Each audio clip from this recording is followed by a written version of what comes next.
ED నోటీసులపై స్పందించారు BRS working president KTR. ఇక రేపటి ఈడీ విచారణకు కేటీఆర్ డుమ్మా కానున్నారు.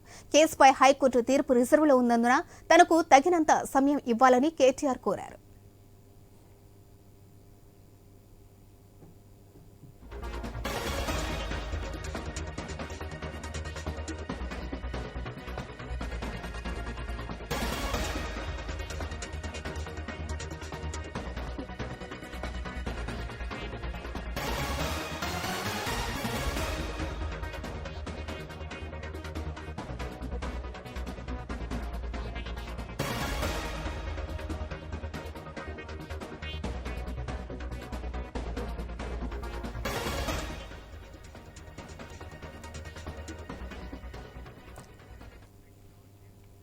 ఈడీ నోటీసులపై స్పందించారు బీఆర్ఎస్ వర్కింగ్ ప్రెసిడెంట్ కేటీఆర్. రేపటి ఈడీ విచారణకు కేటీఆర్ డుమ్మా కానున్నారు.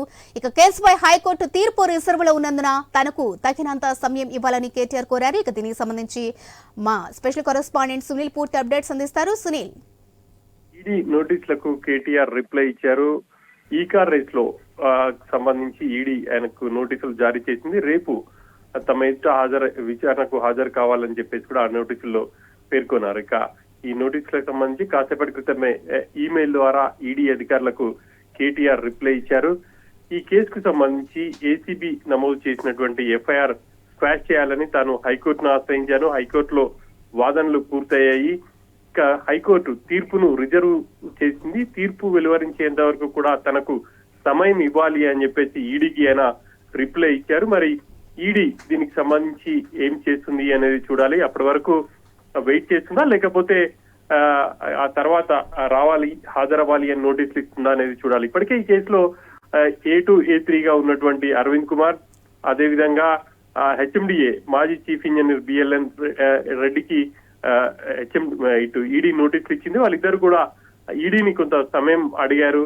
ఈడీ వాళ్ళని మళ్ళీ ఈ వారంలోనే హాజరవ్వాలి అని చెప్పేసి కూడా ఈడీ వాళ్ళకు నోటీసులు ఇచ్చింది. ఒకవైపు ఈడీ నోటీసులు, మరోవైపు ఏసీబీ కూడా ఈ రోజు హాజరవ్వాలని చెప్పేసి కేటీఆర్ కి నోటీసులు ఇవ్వడం, ఆ నోటీసులకు సంబంధించి ఆయన ఇటు ఏసీబీ ఆఫీస్ దాకా వెళ్లి తన అడ్వకేట్ ని అనుమతించకపోవడంతో ఆయన మళ్ళీ వెనుదిరిగారు. ఈ రోజు సాయంత్రం ఆయన ఇంటికి వెళ్ళినటువంటి ఏసీబీ అధికారులు 9వ తేదీన ఏసీబీ విచారణకు హాజరు కావాలి. ఆ రోజు కూడా అడ్వకేట్ కు అనుమతి లేదు అని చెప్పేసి ఏసీబీ అధికారులు అయితే స్పష్టం చేశారు. మరోవైపు ఇక ఈ కేటీఆర్ స్క్వాష్ పిటిషన్ సంబంధించి రేపు హైకోర్టు తీర్పు వెలువరించబోతుంది. 10:30 గంటలకు జస్టిస్ లక్ష్మణ్ బెంచ్ ముందు తీర్పు వెల్లడించే అవకాశం ఉంది. దీనికి సంబంధించి కూడా ఇప్పటికే బీఆర్ఎస్ వర్గాలు అయితే ఒక క్లారిటీ ఇచ్చాయి. రేపు మరి హైకోర్టు ఎటువంటి తీర్పు ఇస్తుంది, కేటీఆర్ స్క్వాష్ పిటిషన్ కు సంబంధించి అనేది చూడాలి.